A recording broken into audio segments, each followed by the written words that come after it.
Hello friends, welcome to my channel RS vlogs. ఈరోజు మన ఛానల్లో మీ అందరి కోసం ఒక అద్భుతమైనటువంటి ఆలయం గురించి నేను మీతో షేర్ చేసుకోబోతున్నాను. అంతు చిక్కని రహస్యాలకు నిలయం ఈ ఆలయం. పరమేశ్వరుడు ఆనంద తాండవం చేసినటువంటి ఆలయం. ప్రతి హిందువు తన జీవితంలో ఒక్కసారైనా దర్శనం చేసుకోవాల్సినటువంటి ఆలయం. ప్రపంచంలోని అతిపెద్ద శివాలయం ఈ ఆలయం. అదే శివుని పంచభూత లింగాలలో ఒకటైనటువంటి చిదంబర ఆలయం. దాదాపు 2000 సంవత్సరాల చరిత్ర కలిగినటువంటి ఈ ఆలయం గురించి ఎలా వెళ్ళాలి, ఎక్కడ ఉంది అనేది నేను ఈ వీడియోలో మీతో షేర్ చేసుకోబోతున్నాను. మన తెలుగు రాష్ట్రాల నుంచి చిదంబరానికి డైరెక్ట్ ట్రైన్స్ అయితే లేవు. ఫస్ట్ అయితే తిరుపతి నుంచి చిదంబరానికి డైరెక్ట్ ట్రైన్ అయితే ఉందండి. తిరుపతి నుంచి 300 కిలోమీటర్స్ అయితే ఉంటుంది. పామని ఎక్స్ప్రెస్ అలాగే రామేశ్వరం ఎక్స్ప్రెస్ ఈ రెండు కూడా వీక్లీ ట్రైన్స్. అయినా కూడా ఇది 3 డేస్ అది 3 డేస్ ఉండడం వల్ల రెగ్యులర్గా ఉంటాయి. Same timings. మీకు టైమింగ్స్ ట్రైన్ నెంబరు ఇచ్చాను చూడండి. 7 అవర్స్ పడుతుంది తిరుపతి నుంచి చిదంబరానికి. సో మీరు తిరుపతి రీచ్ అయ్యి అక్కడ నుంచి చిదంబరం వెళ్ళొచ్చు, లేదా చెన్నై రీచ్ అయ్యి అక్కడ నుంచి చిదంబరం వెళ్ళొచ్చు. 4 అవర్స్ అయితే పడుతుంది చెన్నై నుంచి చిదంబరానికి. 230 కిలోమీటర్స్ అయితే ఉంటుంది. లేదంటే మీరు బస్సెస్ చూసుకోండి, రెగ్యులర్గా ఉంటాయి. నంబర్ ఆఫ్ బస్సెస్ ఉంటాయి చెన్నై నుంచి. మీకు బస్ స్టాండ్ రైల్వే స్టేషన్ నుంచి చిదంబరం టెంపుల్ 1 కిలోమీటర్ డిస్టెన్స్లోనే అయితే ఉంటుంది. ఇక రూమ్స్ అయితే చాలా రూమ్స్ ఉన్నాయి. యావరేజ్గా 600-700 నుంచి టెంపుల్ సరౌండింగ్స్లోనే చాలా రూమ్స్ అవైలబిలిటీలో ఉన్నాయి. ఒకసారి చూసుకోండి. సో ఇప్పుడైతే మనం టెంపుల్ ఈస్ట్ గోపురం ముందైతే ఉన్నాము. టెంపుల్ లోపలికైతే వెళ్తున్నాము. ఈ చిదంబరం యొక్క గొప్పతనాన్ని చెప్తూ తిరువారూరులో జన్మించడం, కాశీలో మరణించడం, తిరువన్నామలైని స్మరించడం వల్ల వచ్చే మోక్షం కేవలం చిదంబరాన్ని దర్శించడం వల్ల వస్తుంది అంటారు. అంతటి గొప్ప విశిష్టత కలిగినటువంటి క్షేత్రం.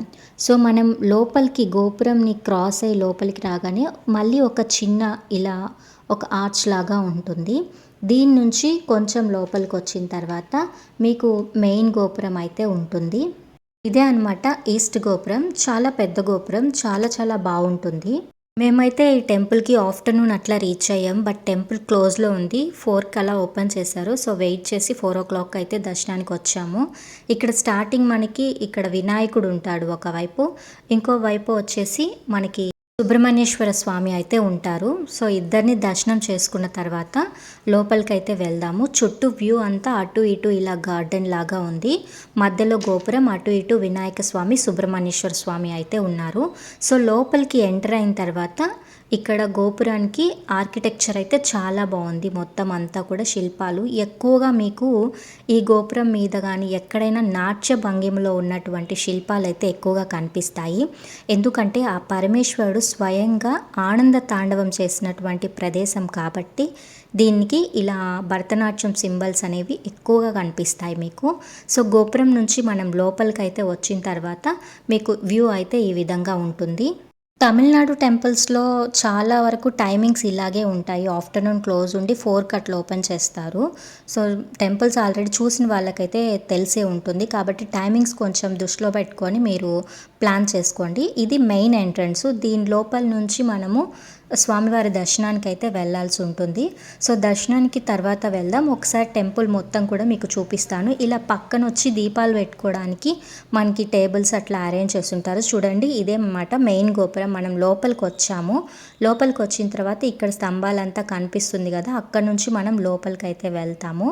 ఇప్పుడు మీకు టెంపుల్ వ్యూ అంతా చూపిస్తాను. అలాగే అసలు స్వామివారి ఇక్కడ నాట్యం ఎందుకు చేశారు, అసలు ఈ టెంపుల్లో ఏంటి విశిష్టత, పరమేశ్వరుడు అలాగే విష్ణుమూర్తి చాలా అరుదుగా ఉంటారు ఇద్దరు ఒకే ఆలయాల్లో. బట్ ఈ ఆలయంలో ఇద్దరు ఒకటే దగ్గర ఉంటారు. సో వాళ్ళిద్దరూ ఒకే ఆలయంలో ఎందుకు ఉన్నారు, ఈ విశేషాలన్నీ కూడా నేను ఇప్పుడు మీతో షేర్ చేసుకుంటాను. అవి వింటూ నాతో పాటు టెంపుల్ని అయితే మీరు చూడండి. అలాగే ఈ ఆలయానికి మానవ శరీరానికి సంబంధం ఏంటి అనేది కూడా ఈ వీడియోలో నేను మీకు చెప్తాను. చెప్పాను కదా, శివుని పంచభూత లింగాలలో ఒకటైనటువంటి ఆకాశలింగం కొలువైనటువంటి ఆలయం అన్నమాట ఇది. ఇక్కడ స్టార్టింగ్లో మనం వెళ్ళే సైడు నందీశ్వరుడు అయితే ఉంటాడు. ఇది దక్షిణ గోపురం. దానికి ఎదురుగానే దక్షిణామూర్తి ఆలయం కనిపిస్తుంది కదా, మీరు దర్శనం చేసుకోండి. ఈ ఆలయంలో ఈ గోపురం ఆర్కిటెక్చర్ అయితే చాలా బాగుంది. క్లీన్గా నేను జూమ్ చేసి చూపిస్తున్నాను చూడండి. స్వామివారి కళ్యాణం జరగటం కానివ్వండి, అమ్మవారు కానివ్వండి, లేకపోతే క్షీరసాగర మదనము ఇవన్నీ కూడా చాలా క్లియర్‌గా అయితే అక్కడ చెక్కున్నారు. మీకు అక్కడి నుంచి చూస్తే ఇంకా చాలా బాగా కనిపిస్తుంది. వీడియోలో కూడా దాదాపు కనిపిస్తుంది. చాలా చాలా బావుంది ఈ గోపురం అయితే. ఇక ఈ ఆలయం స్థల పురాణం విషయానికొచ్చేస్తే ఇక్కడ సముద్ర తీరం అంతా చాలా ప్రశాంతమైన మడ అడవులతో నిండి ఉండేది. ప్రశాంతమైన ఈ వాతావరణంలో చాలామంది మహర్షులైతే తపస్సు చేసుకుంటూ ఉండేవాళ్ళు. వాళ్ళకి ఉన్న తపశ్శక్తి వల్ల వాళ్ళకి అహంకారం పెరిగింది. తాము చేసే క్రతువుల వల్ల లభించే శక్తి ద్వారా దేవుణ్ణి కూడా తమ ఆధీనంలోకి తెచ్చుకోవాలి అనుకుంటారు. దీన్ని గమనించిన హరిహరులు వాళ్ళకి గుణపాఠం చెప్పాలి అనుకుంటారు.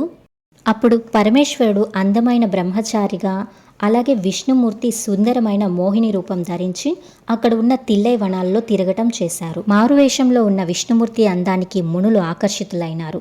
అలాగే బ్రహ్మచారి రూపంలో ఉన్న శివునికి కూడా వారి యొక్క భార్యలు ఆకర్షితులైనారు. ఆ మోహం నుంచి మునులు తొందరగా కోలుకొని వాళ్ళ భార్యలు బ్రహ్మచారితో ముచ్చట్లు పెట్టడం చూసి ఆగ్రహం తెచ్చుకొని అతని మీదకి సర్పాలను పంపించారు. పరమేశ్వరుడు వాటిని ఒడిసి పట్టుకొని ఆయన మెడలో శరీరానికి ఆభరణాలుగా వేసుకున్నాడు. వాళ్ళకింకా కోపం వచ్చి పెద్ద పులిని పంపించారు. దాన్ని కూడా పరమేశ్వరుడు చీల్చి ఆ చర్మాన్ని ధరించాడు. అప్పుడు వాళ్ళు అజ్ఞానానికి ప్రతీకగా చెప్పుకొనే మూయాలకన్ అనే మరగుజ్జు రాక్షసుని పంపించారు. అప్పుడు స్వామి తన నిజరూపం ధరించి అతన్ని పడగొట్టి అతని దేహం మీద సుందరమైన చిద్విలాస నాట్యం చేశాడు. అప్పటికే అర్థమైంది వాళ్ళకి, భగవంతుని అనుగ్రహానికి ప్రయత్నించాలి కానీ స్వామిని నియంత్రించడానికి కాదు అని. చేసిన తప్పు తెలుసుకొని స్వామిని తమ పాటలతో స్తోత్రాలతో మెప్పించి శరణు కోరారు. వాళ్ళ కోరిక మన్నించి స్వామివారు ఈ తిల్లై వనాలలో నటరాజస్వామిగా వెలిశారు. ఇదే అనమాట ఈ ఆలయం యొక్క స్థల పురాణము. ఇక్కడ అందరూ కూడా ఫోటో తీసుకుంటున్నారు కదా, ఆ ప్లేస్లోంచి చూస్తే ఈ టెంపుల్ యొక్క గోపురాలన్నీ కూడా కనిపిస్తాయి. స్వామివారి పక్కనే అమ్మవారు కూడా ఉంటారు కదా, శివగామి అమ్మవారిగా కొలువయ్యారు ఇక్కడ అమ్మవారు. టెంపుల్ వ్యూ అంతా చూసారు కదా, ఒక రౌండ్ వేసాము. దాని పక్కనే కోనేరుకి బ్యాక్ సైడే అమ్మవారి ఆలయం అయితే ఉంటుంది. తప్పకుండా మీరు వెళ్ళినప్పుడు అది కూడా దర్శించేసుకోండి. అమ్మవారి ఆలయంకి కొంచెం ముందే ఉత్తర గోపురం కనిపిస్తుంది కదా, దాని ముందైతే కోనేరు ఉంటుంది, శివగంగా తీర్థం అంటారు. సో టెంపుల్ వ్యూ అంతా మీకు అర్థమైంది అనుకుంటాను. ఇది మెయిన్ టెంపుల్, దాని పక్కనే ఉన్నది అమ్మవారి ఆలయం, దానికి ముందున్నది మీకు కనిపిస్తున్నటువంటి శివగంగా తీర్థము. చాలా పెద్దగా ఉంటుంది కోనేరు. తప్పకుండా దిగి కనీసం ఆ నీళ్ళైనా నెత్తి మీద చల్లుకొని కాళ్ళు చేతులు అయితే కడుక్కోండి. ఈ ఆలయాన్ని మానవ శరీరంతో ఎందుకు పోల్చారో తెలుసుకుందాం. చిదంబరం ఆలయాన్ని మానవ శరీరంతో పోలికగా చెప్తారు. ఈ ఆలయానికి 9 ప్రవేశ ద్వారాలు ఉన్నాయి.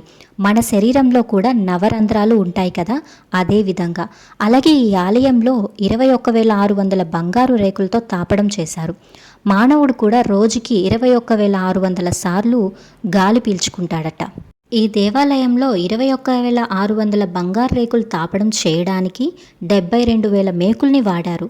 మన శరీరంలో కూడా ఉండే నాడుల సంఖ్య 72,000. అలాగే ఈ దేవాలయంలో పొన్నాంబలం ఎడమవైపు ఉంటుంది, అది మన గుండెతో పోలుస్తారు. ఇలా చాలా పోలికలు చెప్తారు ఈ ఆలయానికి, మానవ శరీరానికి.